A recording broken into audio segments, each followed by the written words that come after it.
father started Trojans 1938. Trojans at that time were more famously known as a summer cup team, and they played in the college field first of all. I think there was competitions in the college field, and then, as I say, the summer cups, Buncrana, Moville, Remilton, such as that.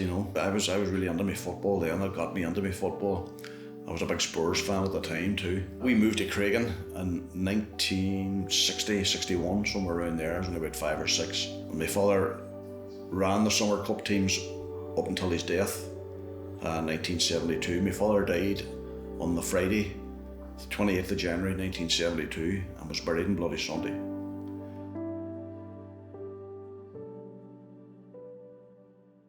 So Trojans sort of died with my father at that time, and then there was a wee gap to a couple of years. About 1974, a couple of young lads in the street came to me and said to me about, what about, we'd love to start a team. You're not to think about starting a team.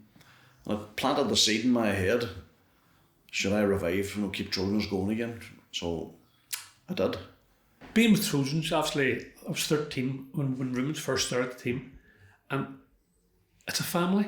We're not just a football team, but it's a family-based club. For years, everybody gathered, all different age groups. See, we started, and then Rumens started teams below us, and they all had to meet. Enniskillen Road, 5:30, but then they were getting lifts. We get no lifts, so we had to walk everywhere and save 75. Walking to McGee. Imagine asking away to walk to McGee now. Rumen approached me and says that they were starting a wee team, get into D&D, and Rumen asked me would I come on board to play for the team, and I thought I'll go for a year, to kind of help get established, and then I'll go back to Bosco's, but that's about 45 years ago now. Out of the first team, most of us are still friends. That's 50 years ago. Years ago, when the sons were playing, Rita Moorland and Mrs. McLaughlin and me, well, we were the mammies of the training. We were leading the training or whatever. But then we were the fundraising committee. We used to go around and have sales and get the money to buy the rigs. In them days, everybody was just kind to one another and it was just like a family, It's hard to describe it, but that was just also my old state. We built up a really good community club from the roots, from the grassroots up. But as I say, it was difficult times. This was in the middle of the Troubles. There was times during training in the Bishop's Field that we had to flatten our nose, mouth and nose, gun battles taking place around us. Rumen and the Saints kept us away from the Troubles at times. You take when Rumen started it all, there was 20 young men then, young boys, and they just went and played football. I would say there's people living the day because of Rumen Curtin, because of Trojans Football Club. They get involved with Trojans rather than maybe get involved in someone else. It was a scary place, Creggan, with all the riots and bombings and shootings and everything else involved. And I was looking out the window and there was always riots and stuff like that there, beatings and all that there. And it was unbelievable what Rumen did for all us young people growing up in Creggan, kept us away from getting involved in the Troubles. You have to be thankful. And I am thankful for what Rumen Curtin did for me and my brothers and all my friends that I grew up with. He kept us away from all that there, all the murder and mayhem that happened.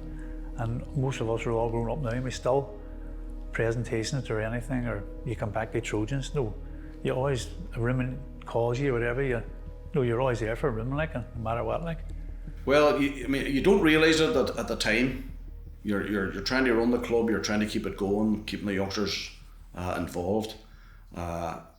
It's maybe later on that you realise the value and how much it meant to those kids and their parents as well. It gave them a distraction. And I've had I've had parents come to me, and I've had youngsters that played with me back then coming and saying, you don't realise the good that you did at that time because you kept me from getting involved in situations or organisations, and parents have said the same. That was the greatest thing that happened to those lads. The club has developed over so many years, but we've lost a lot of good people as well in that time. I've lost a great friend of my own, Ronnie Ballard, who was by my side the whole way through. Was a great friend to me. Ronnie actually saved my life during a match. We were playing a match against Ernst Belton in the Saturday Morning League down in Dewpont. I was a goalkeeper.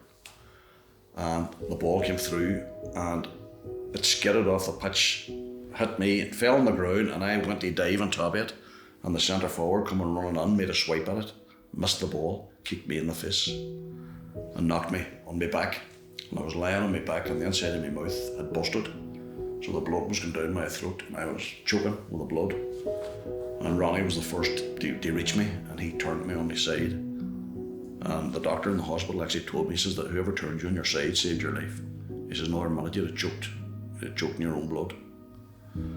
So me and him had a great friendship from there, I can tell you. And I met him one day down at the bus station, Boy Street, and happened to be seeing him. I says, listen Ronnie, I'm starting up a senior team, you wouldn't fancy turning out for us on a Saturday morning?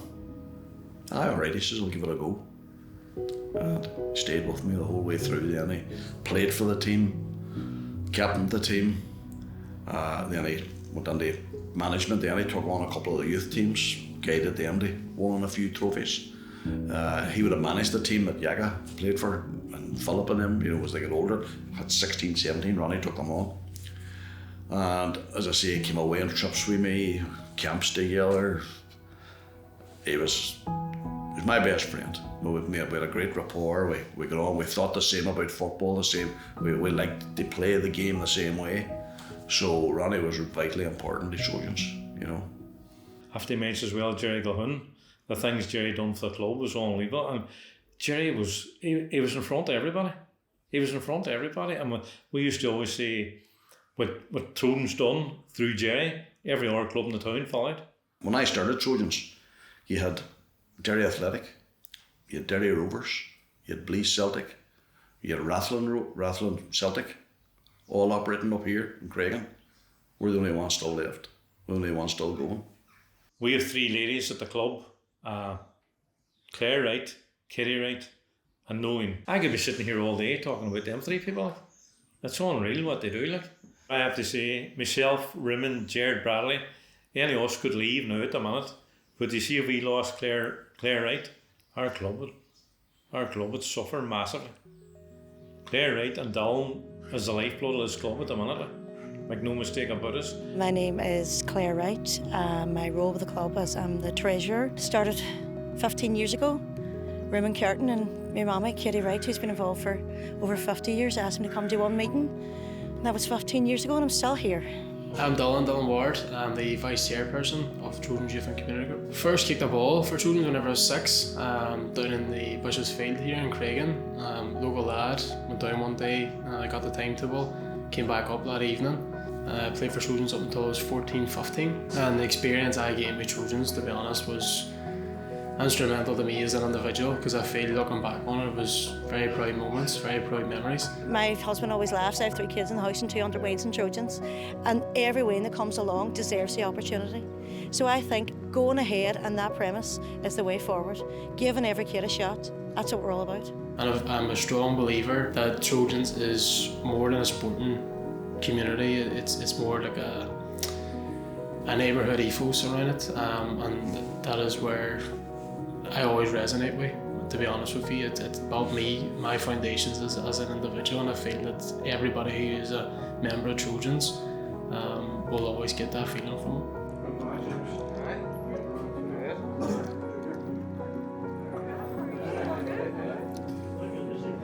The club served me very well. For all the years that I've been here, I was from under 10s right up the under 17s. So that's a crucial development in any young footballer's career. So look, it was crucial in helping me get where I am today. For me, Trojans is the #1 club in Derry. The many players that they've produced. Creggan's a hotbed of producing footballers over the years, and a lot of good footballers came through Creggan. So I would definitely recommend them to get your wings down to Trojans, and because look, it's served me pretty well. In recent years, we've developed the club beyond football. We're now termed Trojans Youth and Community Group. We've involved extracurricular organisations within our umbrella of Trojans YCG. namely a Irish dancing group, a senior ladies line dancing club.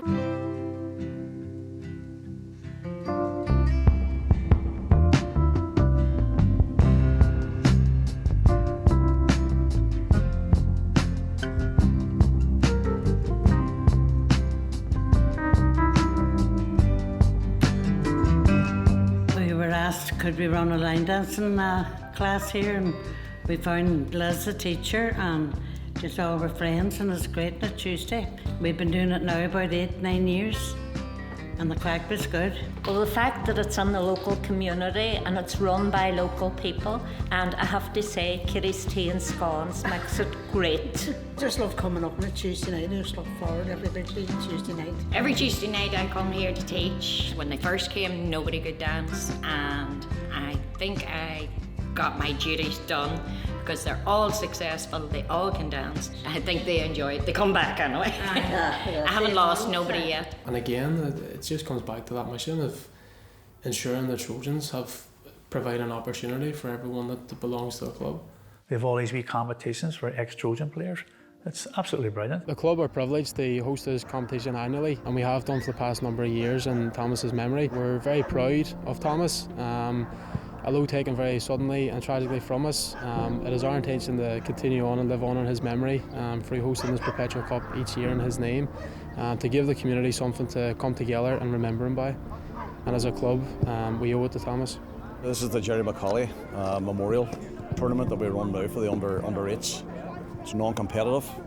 Jerry Macaulay was one of the founder members of Trojans when I started Trojans up again in 1975, and this tournament, as I say, is run in his memory. He died tragically young. This means a lot to us, this competition. The family are here every year, and as I say, it started off as a competitive competition, but then after talking to the family we decided, let's make it non-competitive, let's make it a fun tournament for kids. And that's what this has been now for the last number of years. It's just been a fun tournament. I think Trojans has been an outstanding example around the local area for kids especially. They're showing that it's all about fun, giving the kids opportunity to enjoy it. The ethos of the competition is fantastic. You know, we had a briefing there beforehand and they were talking about the main thing being that they wanted the kids to have fun. It's non-competitive. Everybody gets a medal and a goodie bag. This is fantastic. It's exactly what the doctor ordered. I'm a coach with New Buildings. Trojans have been going since I was not playing football, and that's a long time ago. It's a great setup. They've got a great base for developing local football and local talent, and I think it's great for everybody in the town. The amount of effort and time and money that goes in behind the scenes to all of this here today, and everything that they do for the kids, it's just amazing for them, you know. And you know, the club should be commended for everything that they do. It's brilliant. What would they be doing if they weren't doing football? They'd probably be sitting on Xboxes, iPhones, iPads, and they're not getting up and moving. Where at least when they're out on the pitch, they're getting to move about, and their mental health, it means they're not sitting there, they're getting to interact with all our children, and that plays a massive part in their mental health as well. I've been with Trojans from a young age, and I've just over time grown to love it more. It's a great club. I love Trojans Football Club, and I don't know why I do what I did, and all the coaches and everything they do for us.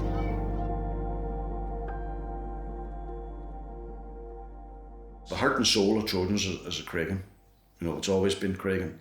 To Creggan, you look at Creggan now, the children, there's hundreds of children down in that pit, and Mondays, Tuesdays, Wednesdays, Thursdays, Fridays. It's great to see, and for the community of Creggan. The parents in Creggan are a great support. They bring their wains down to the Bishy or wherever they're training every week, and we all work together, and I think that is how Trojans has kept going. We're like a family. We literally are like a family. We don't do it for ourselves or those around us. We do it for one group of people, and that's the young people of the club, and that's what our drive is, and that's what motivates us every week to be here for them. I love Trojans. I love Trojans. I love Trojans. I love Trojans. I love Trojans. I love Trojans. I love Trojans. I love Trojans. I love Trojans. I love Trojans. I love Trojans. It's deep in my heart, Trojans. You know, it's like a brother or sister. Nobody says no to you, nobody says no. If they can help you, they'll help you, make no mistake about it. And that's the way it is, like a community family club, that's what we are. I've been a football man all my life. I've devoted my life to football. And as I say, my involvement with Trojans, it's a labour of love. My husband, Brian, he took that dementia about 5 years ago, and he died. And without Trojans, I don't know what I would have done other than when visiting the home. Trojans is my second family, you know. I was kept going by visiting him and about the club on Saturday. They make the teas and sandwiches and stuff, you know. And that's just what Trojans means to me. Second family, you know. I'm hoping that the groundwork has been laid there now, that there will always be a Trojans in Creggan. I'm hoping that that's my plan, that's my wish. What would happen if there wasn't a Trojans? It's a hard question to answer. I'm assuming somebody would step in, you know, and start something if there was no football for kids in Creggan. But I'm hoping that Trojans will be there for the next 40, 50 years and beyond.